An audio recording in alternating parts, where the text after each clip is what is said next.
Hello, everybody. Welcome back to the next and maybe one of the more interesting episodes of The Philosophical Liberal. This is one that well, Chris knows I definitely went down a rabbit hole on this one, thinking about the topic of autonomy.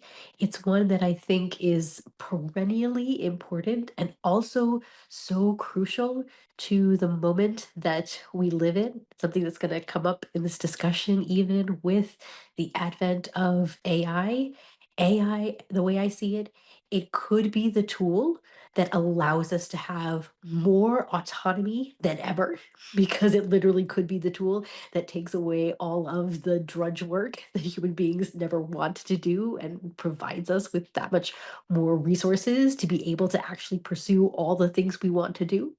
And at the same time, there's this real peril that it could be the technology that destroys our autonomy, that makes it easier than ever to give in to passivity and just a default state of just not only just following the algorithm, but just following whatever it is that AI serves up. And so we think we really are in this crucial kind of crucible moment for humanity. And Chris and I and philosophical liberalism, we definitely take a side for autonomy, for the importance of autonomy, for truly living a flourishing human life, and for creating a vibrant, free society. So I'm going to turn it over to Chris and we will get started with this discussion on the topic of autonomy.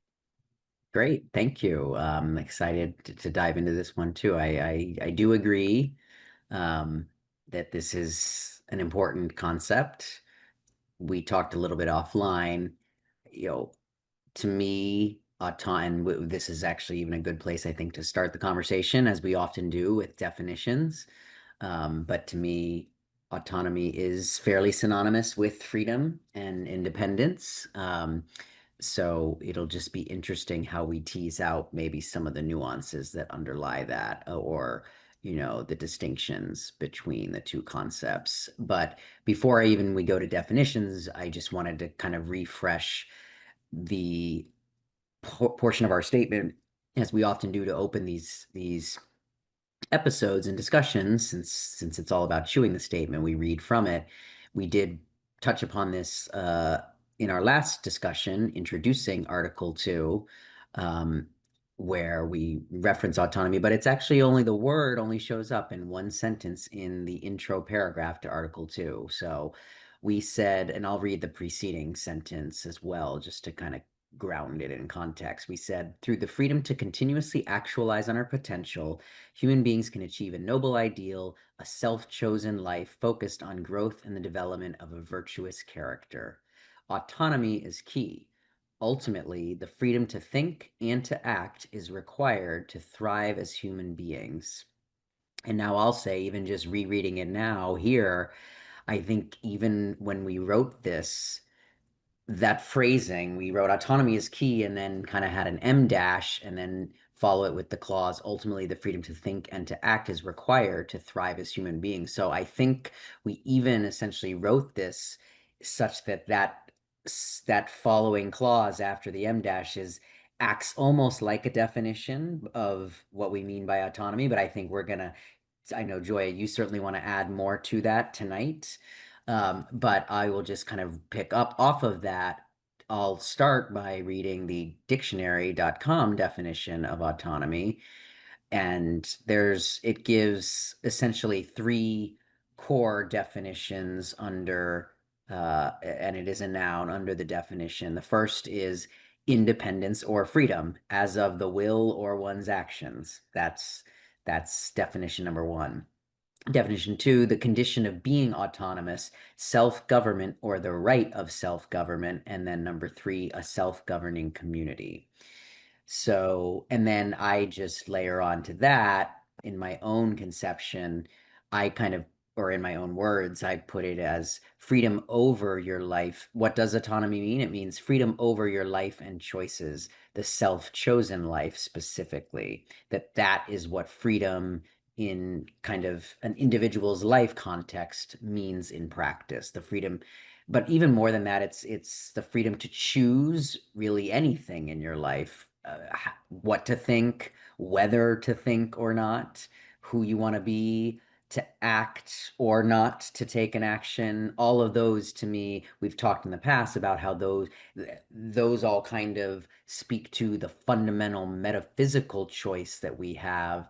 Um, and that kind of defines freedom. And I think similarly that also helps define autonomy, and which is why these two concepts are so kind of closely intertwined. And then I think this notion of choice is very foundational as well to autonomy. So that's those are kind of several definitions to start to tease out this concept. Joy, I don't know if you'd like to add on to that.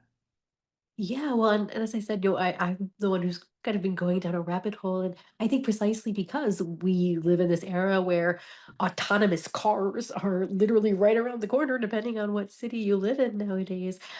But there's this real question of, will human beings continue to be fully autonomous? That a lot of people, that this word is in the air, and I think there's a lot of people thinking about this concept and mulling it, and as part of this episode, I'm going to share even a couple articles that I found really useful, thinking about the philosophy of autonomy as well as the psychology of autonomy as well. I think there are several interesting threads that we could pursue here.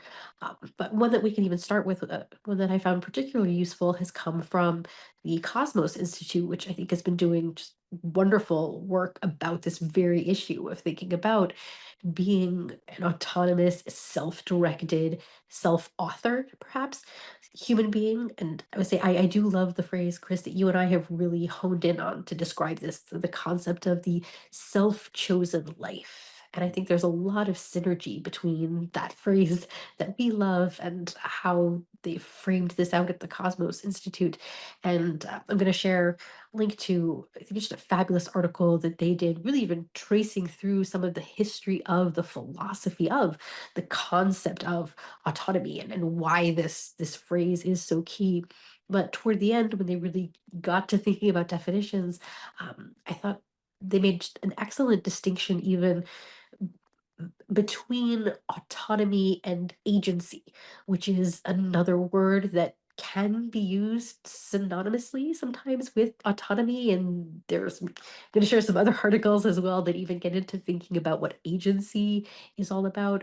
But I think you kind of helped me pull up some of the articles and maybe can read sort of this really great passage they have thinking about making a distinction between agency and autonomy. And the way that I would put it in my own words, before you even read it, that I would say that in this view, agency is about the choice to take small actions, maybe the choice to take next steps, whereas autonomy is about the choice of your overall direction.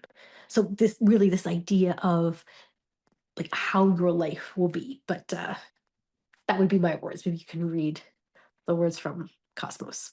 Sure. And as Joya mentioned, this is Cosmos Institute.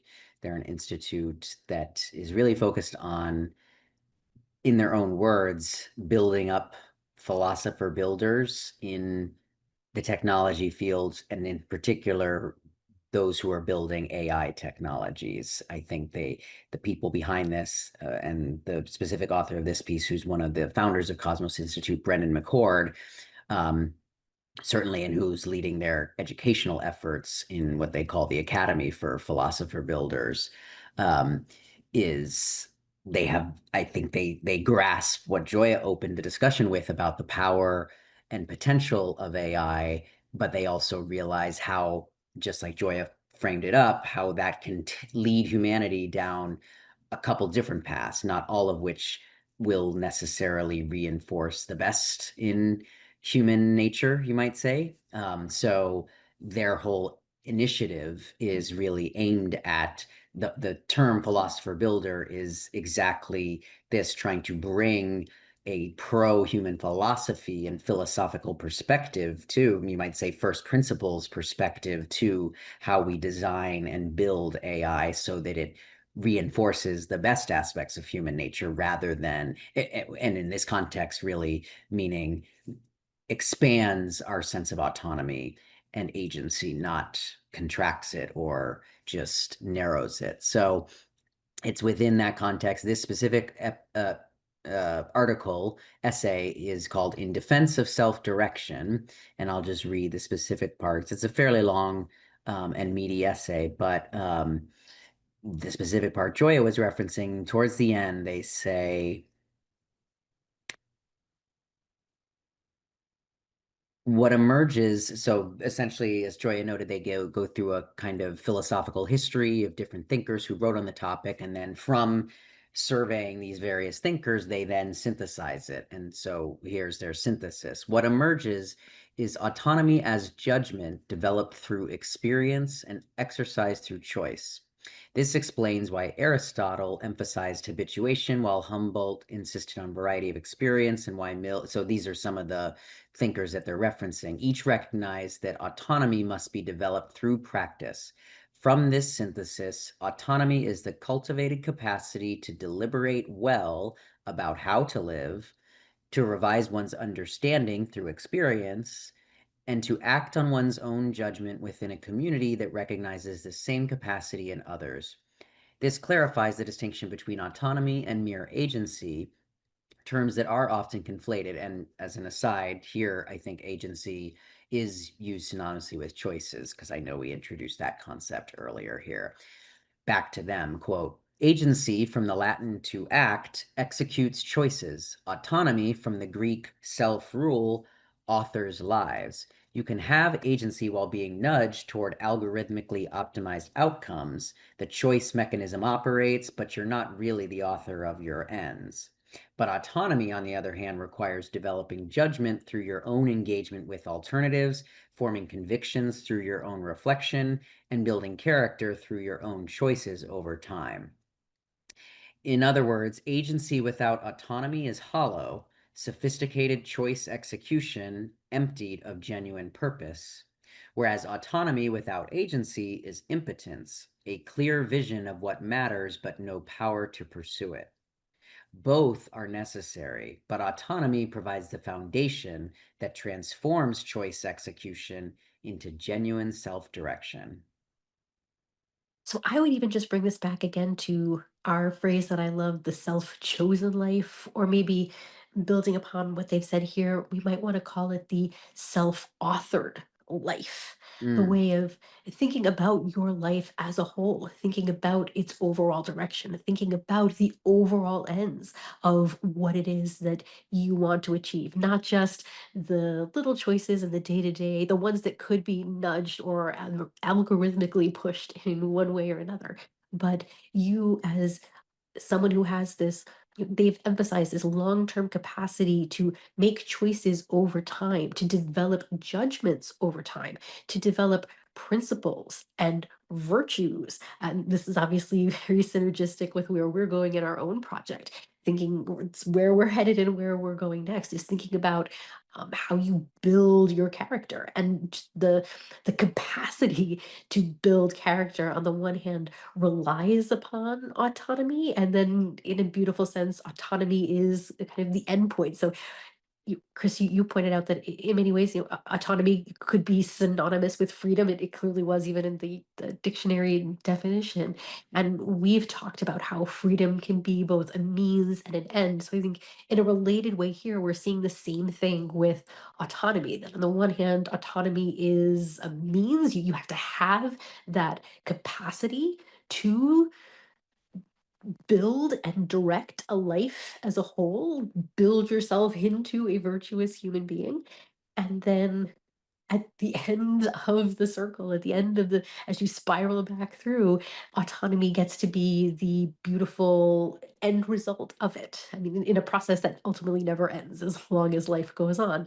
That it's the what the realization of all this work is that you get to be this free, autonomous human being. But maybe that even takes us into the next points I know you wanted to make as well. well, I just would say, yeah, I think we're now getting to the finer point here, which is that insofar as there is, we kind of open saying, is there a distinction between freedom and autonomy. And so I think these definitions in this discussion is helping certainly me tease out, and hopefully everyone else thinking through this aloud with us. Um, I think insofar as there is maybe a nuanced distinction here, the self-chosen life is the great banner for it, because autonomy, you could say, is freedom applied to your life direction and purpose, if you will. Like, autonomy is kind of how freedom manifests in you being able to shape your own life. So maybe to make it more concrete, like freedom just kind of as a state, and we talked about this all the way back when we opened the philosophical liberal discussions as the first of our three core values. Freedom just as a state really just means, well, one, Joy, I think you put forth the the interesting and correct observation that freedom is a feeling as much as anything, but it's a feeling and a reality of freedom from constraint. But that obviously can entail an innumerable number and type of actions and states of being and states of feeling and the like. It's literally uninhibited, right? And that can go in any direction. I think autonomy, though, basically channels that infinite choice that freedom provides us, and channels it to the questions particular to your individual life of how am I going to use this freedom, and narrow the filter of all the choices that freedom provides me in a way that allows me to build my life in the way I want to. So, and I think the phrase "a self-chosen life" kind of captures that well. So you might say that autonomy is kind of a substrand under the broader category of freedom that deals with this question of living the life you want to. And so insofar as maybe now that nuanced distinction is clearer, it begs the question, well, why does this matter? Why does autonomy matter for our three core values of freedom, flourishing, and greatness? And I kind of had three three core answers to that question, and then would love to hear your thoughts, Joya. But first and foremost, and the first of these kind of goes back to more the similarities between freedom and autonomy, but it's that insofar as autonomy, like we just said, is freedom in the context of your own life and being able to direct and choose your path. Um, like freedom, which we've talked about before, it's important to have autonomy because as human beings, we must use our minds as our primary survival tool, but we're not given a predetermined guidebook of answers on how best to survive and thrive using our minds. So we're not omniscient, we're not infallible, and we have to think and then act on those thoughts using essentially our best guesses and our engagement with the world around us to survive and thrive. And you need freedom then to actually have those thoughts and then act on them in order to do that experimenting process. So, just number one, our nature as rational, volitional beings, I think, requires freedom. And so that's why it's important here. The second reason is, and this kind of touches on the autonomy side of the ledger in terms of freedom and autonomy being the same or different concepts, is that it is the great privilege and opportunity of being human that we literally can choose to be whoever we want to be and take our life in whatever direction we want to take it in. Certainly in an environment of political and physical freedom, uninhibited by external forces, we can make of our life however we want it to. And that is a liberating concept and opportunity. And then when we marry that with the many great faculties that we as human beings have, reason, choice, creativity, conscience, all of that, then the self-chosen life, freedom to make of your life how you want it, means something much more grand than just merely surviving or kind of operating on instinctual choice. It gives us a kind of runway and a endless horizon of possibilities. And then the last one is, I would say, living a self-chosen life, when you start to realize that this, among all the innumerable choices that freedom makes possible for you, that building your life in a guided, purposeful direction is one of those choices, and actually is a really good one. Then it shows you, oh, wow, I can achieve certain values, certain high values, like a life of freedom, flourishing, and greatness that we've talked about. But those values, they require a striving for. Like any value, you have to work to achieve them. But those values in particular, because they're such elevated values, and reflect such accomplishments, that they really call us to a certain responsibility and a certain course of action and effort in order to achieve them. Kind of effort and reward go hand in hand. And as we talked about when we walked through those three core values and why we see them as core to philosophical liberalism, it's precisely because they entail so much virtue and just great life affirming values. And so, but they require effort. And so it's in that process, I think you even kind of touched upon this earlier, Joy, but it's in that process of building yourself, of accepting the responsibility of the effort that achieving those states or values entails, and then all of the other character virtues that are required to achieve them, that it kind of makes us into a grander existence and a grander experience of life. So, those are kind of my three core answers for why autonomy matters, um, in this context. Building off of that, I would love if you could even read from there's that it's really a sentence I'd love for you to find toward the beginning of Brendan McCord's article there, where he has that phrase about I'm gonna botch it, so I don't want to just paraphrase it, but that concept of like, self-motivated striving. He has this beautiful sentence about describing what autonomy is there more toward the Hmm. top, if you can find that one. But I Yeah, think he. yeah, Oh, if you found go it. ahead. Yeah, yeah. No, if you found it, please read it. Yeah, he said this essay makes a fund. Well, the subheader that introduces even this paragraph and section of the essay, towards the beginning, is titled "Autonomy as the Central Human Good." And then the intro paragraph says, this essay makes a fundamental claim that to flourish as humans requires more than comfort, efficiency, or the mastery of nature. The greatest goods of human life, friendship, family, wisdom, creative endeavor, cannot be delivered to us ready made. They must be pursued through self motivated striving.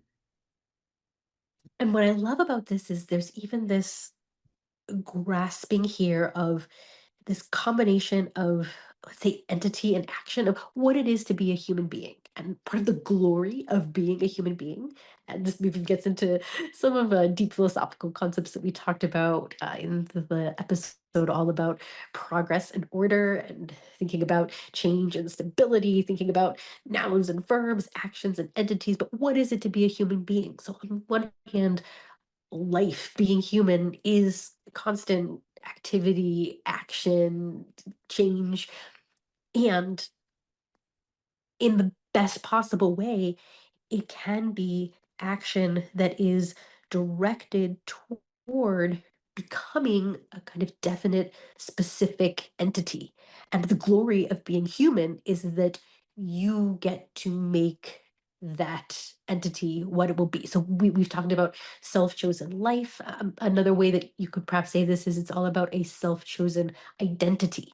And you Mm, get to choose who you will be.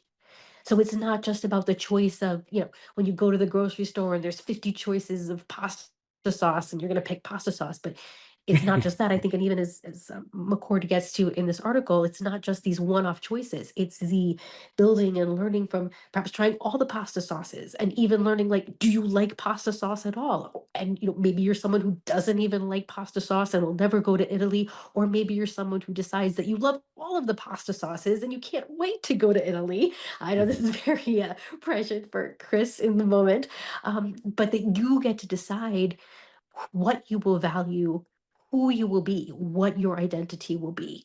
What are the values that will matter to you? What are the principles that you will stand for? What are the missions and the movements that will drive a life as a whole? Not just these one off choices, but the choices that get to add up, they get to build. Like, we're talking about being philosophical builders. You get to build who you are. And the choices that build who you are what I see autonomy is all about here.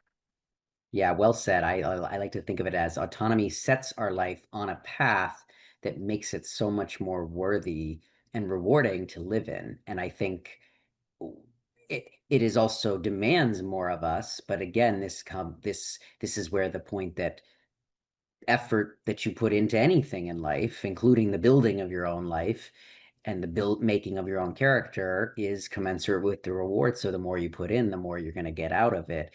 And I think this just touches upon even why when we set out our vision for what flourishing and greatness in particular represent, that this idea of integration is key.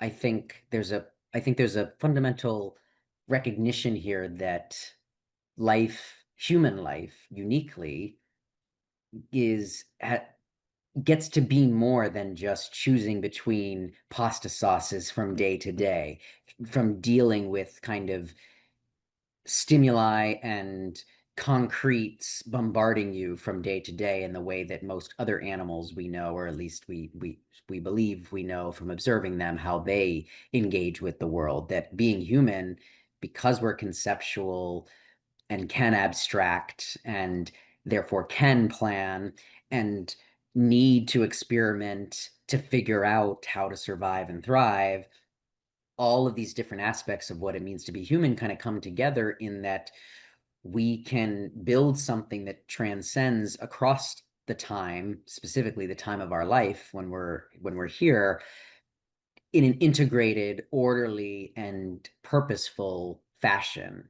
that you can take actions that sum up and tie together towards a kind of long range goal, most notably of all, the goal of building yourself into a person worthy of these great values like flourishing and greatness, and a life that entails all the things that those values entail and bring to your life. So I think that is key, is just understanding that autonomy, I think, is the self-chosen life. That's what it's getting at, is that it's not just kind of even pursuing the things that give you pleasure in the moment, kind of hedonistically, kind of going after whatever it is you want or desire, but that it's really building and seeing your life as a project and then building it in a coordinated, purposeful, organized, or integrated fashion to achieve something grander than just kind of your day-to-day pleasures or satisfaction. As important as those are, not to de-emphasize them, but that there's something more, and there's something kind of spiritual and abstract about it that transcends kind of just the material domain. I think that's why striving here is such an important word. And then this concept of self-motivated striving. But first, even to touch upon that word striving, that what we've talked about in the past, like, I think everybody who's been watching this knows how I love all of my paradoxes. And I've talked about the paradox of happiness, that it requires you to be both satisfied and dissatisfied, to be grateful, but also hungry, to be content, but also always striving. And I think there's this misapprehension sometimes about humanity that when we think about, that if we didn't have to work, like that might even be a goal, right? Or what AI might promise us, right? Is that we Mm. never have to work, and that we would just have leisure time, and then it would just be just dabbling in all of these pleasures and just sitting around passively and I don't know, laying around the couch eating Doritos and playing video games. But that isn't what leads to an actual fulfilling, meaningful, worthwhile human life. And the thing that is probably going to be more important than ever to recognize is that as human beings, in order to thrive, we need challenge. We need to strive. But here, the importance of, as he phrased it here, self-motivated striving.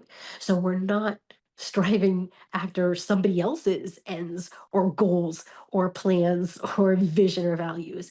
It's about us getting to have experiences, make judgments, build this over time into what we think is worthwhile to pursue, the challenges that we want to go after that will make a worthwhile mission for our own lives. So I absolutely love how Brendan McCord really hit upon this beautiful phrase of the self-motivated striving. And I think he's absolutely right that this is so key to what makes a truly flourishing life, as you pointed out, one that's not just hedonism, but eudaimonism as well. Right. Well, and you were right to invoke our discussion on progress and order because I think that touches upon the underlying aspect here of what even why striving matters. Before you even use the word challenge, I was thinking as you were speaking of the word struggle that there is an inherent struggle aspect to life, but striving, I think, reframes that in a very positive perspective. And I think it's a key reframing in this specific context of talking about human beings and the choices that we and the freedom that we have because we get to channel the struggle of life in a positive direction that helps us build up to something more a sum and a whole that's more integrated and purposeful and positive, productive, life affirming than just getting by or avoiding the predator of the day like most other animals exist on. And that was what we touched upon in the progress and order discussion, is that life itself is a constant battle against entropy, against decay, against death. The fundamental choice, frankly, in freedom is life or death, because to sustain your life requires a course of constant action and the thoughts that underlie those actions in such a way that keeps you alive. So struggle is inherent to life, and that's why it's we're not trying to knock sitting on the couch and eating Doritos or playing video games. Those are all very fun experiences kind of in their own right, but a lifetime of that kind of it it violates the kind of fundamental order of light as of the life death paradigm, or you could say it's kind of choosing the entropy alternative. And of course we know many people do choose that, but the whole point of philosophical liberalism and these three grand glorious values that we put forth at the center of it for freedom, flourishing, and greatness is that these are possible. This is an alternative choice you can make, and just how wonderful and grand it is.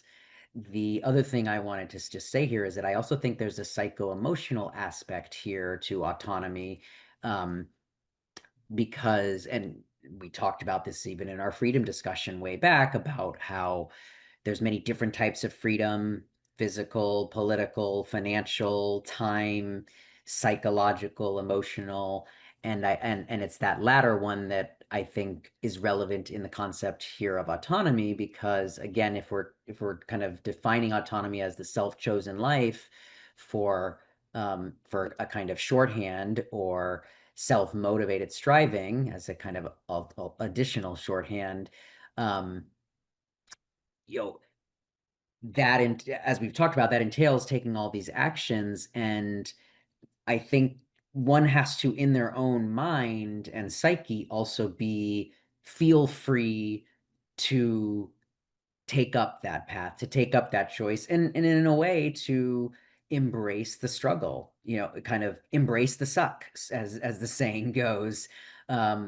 Because and I think feeling free in your mind, this is, I guess, the point about psychological freedom is, I think, key because I just think even to my own experience when there have been times in my life where I have not felt at my best or have kind of been spinning in my wheels about anxieties or insecurities and fears or other things, and or for whatever reason didn't feel like I was fully in control in my life, that every other aspect of it, all the other choices I made, was negatively impacted by that state of mind. Whereas the converse is, I think we can be our most creative, best human selves at our, kind of engaging our nature at our best, as we've talked about, when we feel kind of the internal mental freedom and license to make the choices to build the life that we want to. I kind of think of it as there's no slavery worse than the slavery of one's own mind. And I think we see all around us in any society, whether the most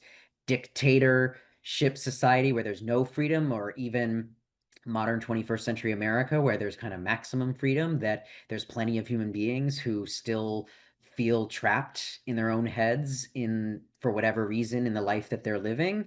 And in that state of mind, I don't think one is going to be very apt to take up the call of autonomy and the self-chosen life. Whereas I think that's a key just dimension here that we have to consider, is that one of the conditions to helping kind of take up the call of the self-chosen life is also feeling that kind of psycho-emotional freedom as well. I would agree with you here and here. I'm going to reference another article that I'm definitely going to put the link in the show notes. So this is one you definitely want to check out the show notes, go to the link. And so as I said, so many people have been circling around this concept of autonomy. There's also a phrase in the air about being high agency. So this is obviously like a different phrase from the way Brendan McCord is using agency, but this is a vision about to be high agency. And to put it briefly, this is, are you the person where life happens to you or you happen to life? And that's a kind of fundamental choice.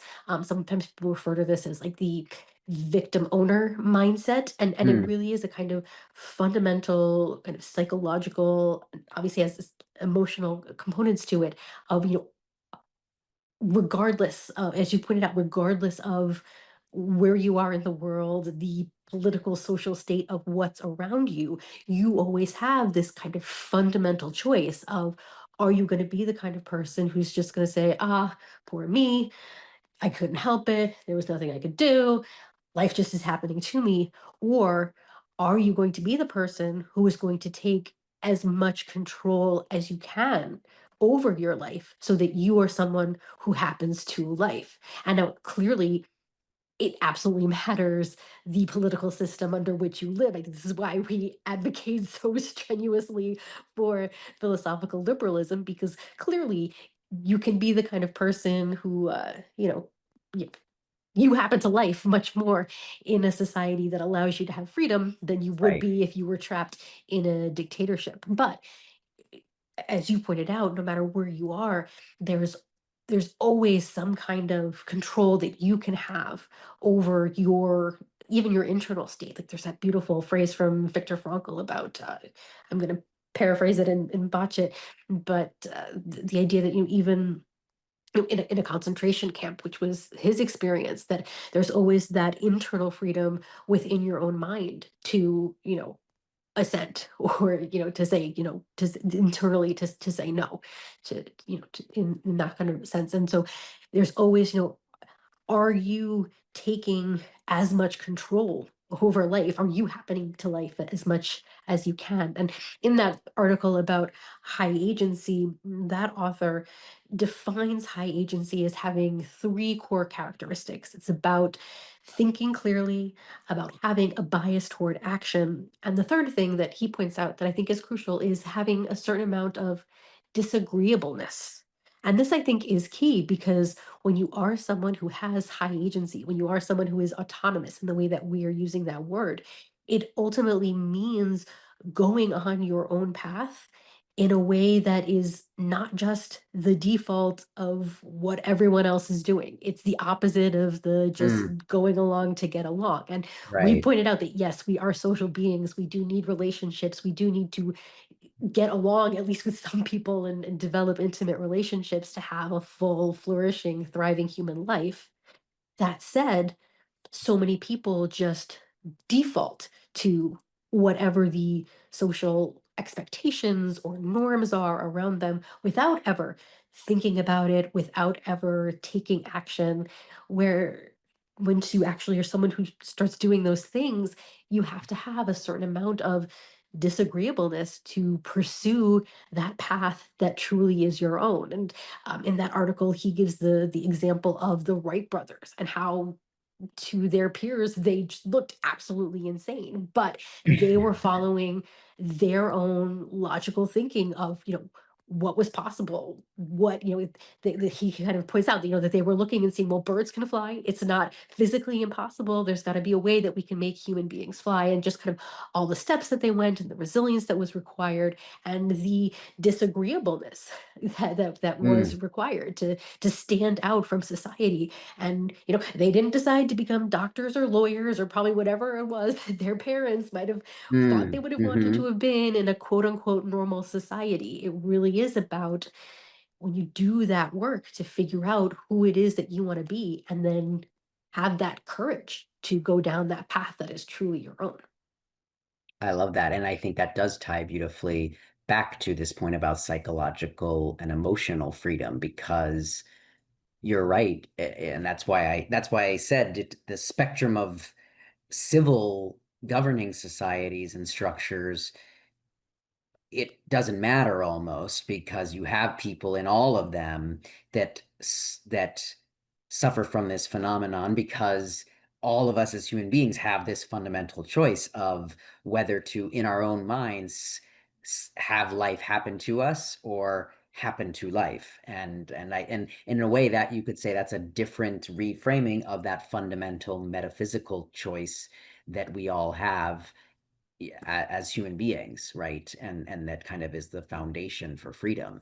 So yeah, that's just wonderfully put, and I think then it highlights this point about why political freedom very much does matter with autonomy because it's certainly the most direct. Well, next to feeling enslaved in your own mind and kind of choosing at that first meta level choice of how you want to engage with the universe and whether you see that you have agency over it or are just kind of reacting to everything bombarding you and happening to you.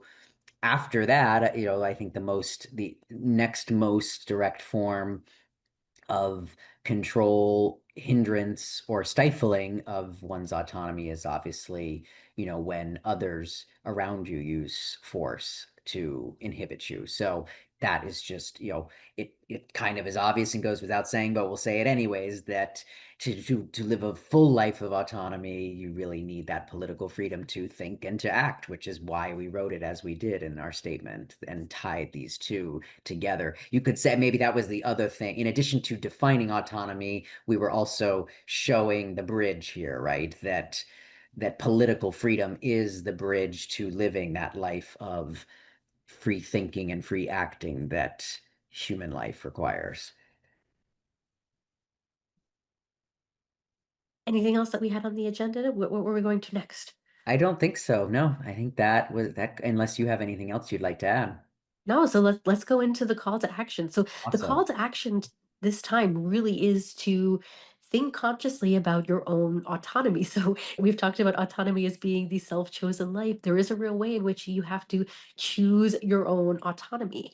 And I think it's important to point out that there is the default life. We've talked about how as human beings we are both social and individual, but we start as social. We start as people who are born to parents. We're born into families. We don't survive at all without some kind of caregiver. And so much of how we are able to develop as humans is through a process of education that starts by learning from the adults and the peers around us. And so the default is always just to go along to get along. And so there is a real way in which you have to choose to be an autonomous being.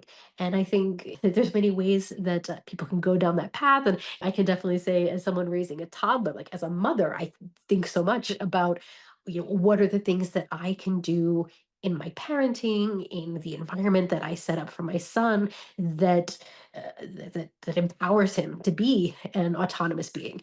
And paradoxically, one of the things that I've noticed is that as a mother, is maybe the least autonomy I've ever had in my own life, because so much of my life now is thinking about my son and his autonomy.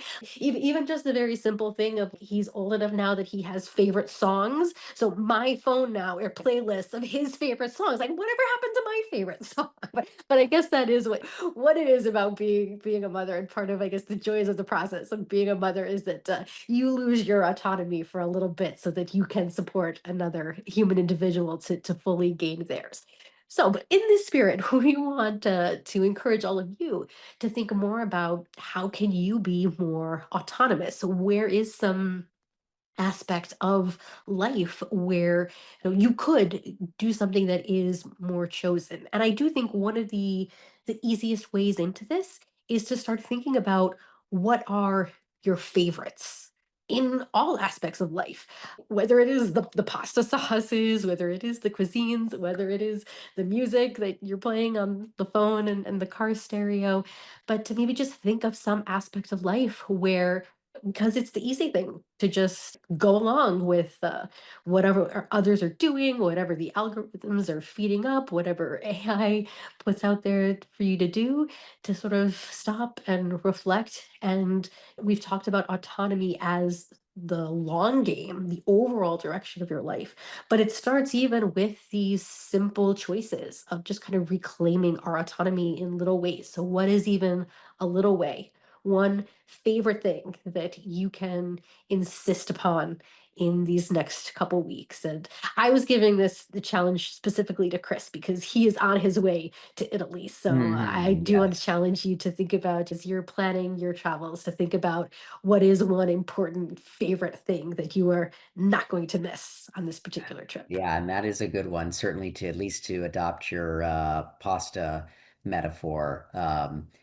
I love pasta, and it's very hard to get it wrong in my book. So it's it's going to be interesting to see whether that makes it easier or harder to really differentiate and distinguish between them, because I'm sure they're going to all be good. So then I'm going to have to like really get down to the nitty-gritty of or finer points, of it. But I love this, yeah, and I had kind of even pushed Joy as we were thinking through the call to action of how we can really concretize this, and I love the exercise of just making list of favorites because I think it's a great, simple way that resonates with everybody, no matter kind of your, level of thought and depth of thought on these issues in the past, but of just what are the things you like and maybe the things that you like but have neglected or forsaken because of these other things. And I'll just close by kind of adding a point here, which is that,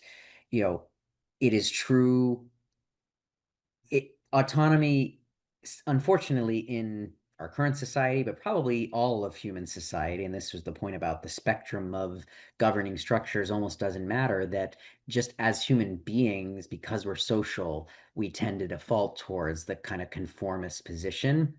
So it is a little bit unfortunate that, yes, kind of living a life of autonomy in the self-chosen life does set you apart and maybe make you disagreeable. But I would say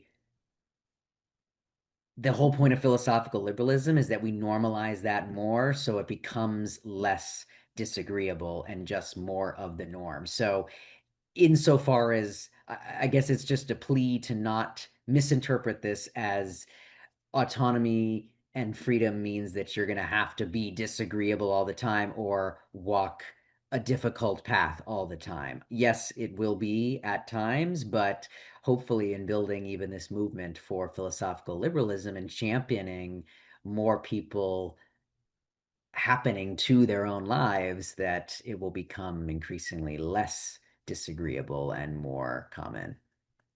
Exactly, and I think this is just another one of those beautiful paradoxes to add to our list, that what the full, thriving, philosophical, liberal society looks like is one where it is absolutely agreeable for everyone to be disagreeable, and that's what you want, is for Yep, everyone to be out there doing their own thing, which is not the thing that you are doing, and you get to celebrate everyone taking their own paths. well said. On that note, we will see you all in 2 weeks. See you then.